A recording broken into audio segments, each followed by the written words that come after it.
इंदिरा एकादशी व्रत कथा। प्राचीन काल में सतयुग के समय में महिष्मती नाम की एक नगरी में इंद्रसेन नाम का एक प्रतापी राजा धर्मपूर्वक अपनी प्रजा का पालन करते हुए शासन करता था। वह राजा पुत्र पौत्र और धन आदि से संपन्न और भगवान विष्णु के परम भक्त थे। एक दिन जब राजा सुखपूर्वक अपनी सभा में बैठे थे तो आकाश मार्ग से महर्षि नारद उतरकर उनकी सभा में आए। राजा उन्हें देखते ही हाथ जोड़कर खड़े हो गए और विधि पूर्वक आसन व अर्घ्य दिया। सुख से बैठकर मुनि ने राजा से पूछा कि हे राजन, आपके सातों अंग कुशल पूर्वक तो हैं? तुम्हारी बुद्धि धर्म में और तुम्हारा मन विष्णु भक्ति में तो रहता है। देवर्षि नारद की ऐसी बातें सुनकर राजा ने कहा, हे महर्षि, आपकी कृपा से मेरे राज्य में सब कुशल है तथा मेरे यहाँ यज्ञ कर्म आदि सुकृत हो रहे हैं।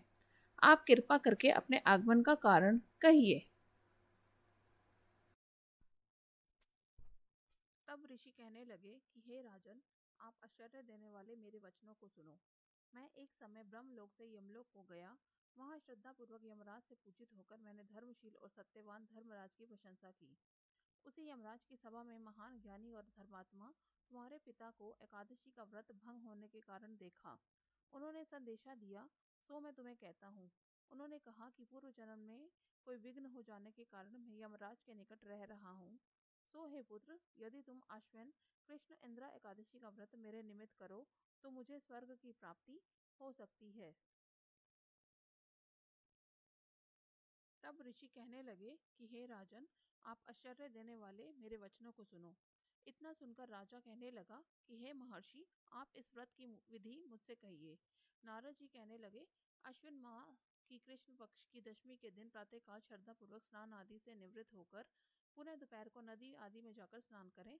फिर श्रद्धा पूर्वक पितरों का श्राद्ध करें और एक बार भोजन करें। प्रातःकाल होने पर एकादशी के दिन दातुन आदि करके स्नान करें। फिर व्रत के नियमों को भक्तिपूर्वक ग्रहण करता हुआ प्रतिज्ञा करें कि मैं आज संपूर्ण भोगों को त्याग कर निराहार एकादशी का व्रत करूंगा। हे अच्युत, हे पुंडरीकाक्ष, मैं आपकी शरण में हूँ। आप मेरी रक्षा कीजिए। इस प्रकार नियम पूर्वक शालीग्राम की मूर्ति के आगे विधि पूर्वक श्राद्ध करके योग्य ब्राह्मणों को फलाहार का भोजन कराएं और दक्षिणा दें। पितरों के श्राद्ध से जो बच जाए उसको सूंघकर गाय को दे तथा धूप दीप गंध पुष्प नैवेद्य आदि सब सामग्री से ऋषिकेश भगवान का पूजन करें। रात में भगवान के निकट जागरण करें।